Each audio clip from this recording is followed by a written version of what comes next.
Merhaba, bu videomuzda size kuru fasulye tarifi veriyorum.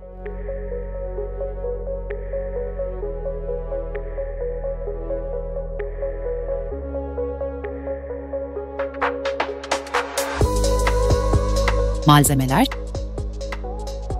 3 su bardağı kuru fasulye, 1 tane kuru soğan, 2 yemek kaşığı domates salçası, yarım su bardağı sıvı yağ, 1 çay kaşığı tuz, 100 gram et.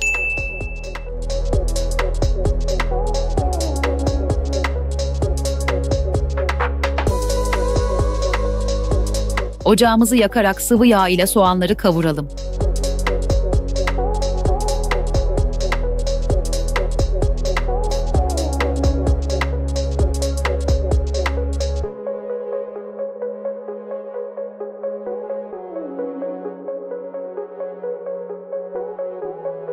Soğanlar pembeleşene kadar kavurmaya devam ediyoruz.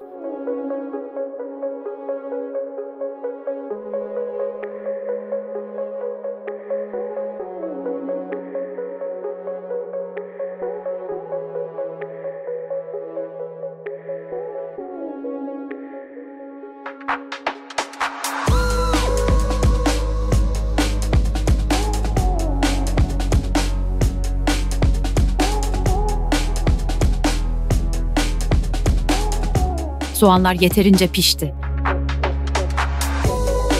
Artık etimizi de ekleyerek kavurma işlemine devam ediyoruz. Arada bir karıştırmayı unutmadan 3-5 dakika etlerimizi kavuralım.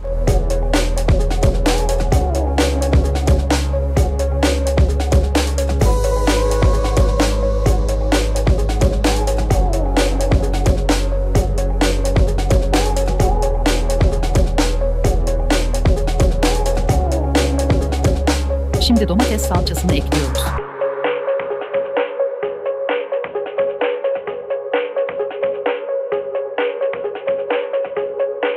Tuzu da ekleyelim ve karıştıralım.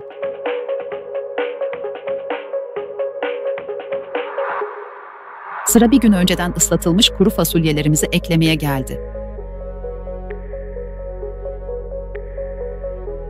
Fasulyeleri ekleyelim ve güzelce karıştıralım.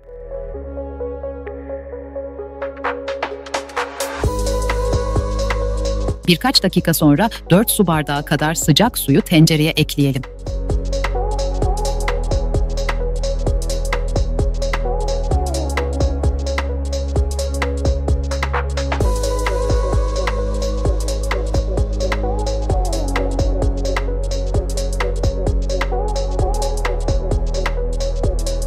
Şimdi kapağımızı kapatalım ve 30-40 dakika pişirelim.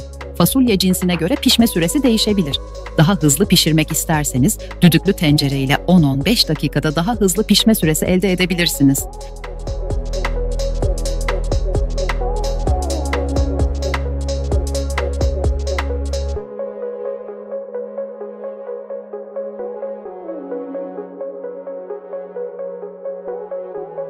Bu kanal daha güzel videolar yapmanın peşinde. Abone olun ve beğeni yapın ki motivasyonumuz sürekli yükselsin. Bir sonraki tarifte görüşmek üzere. Afiyette kalın.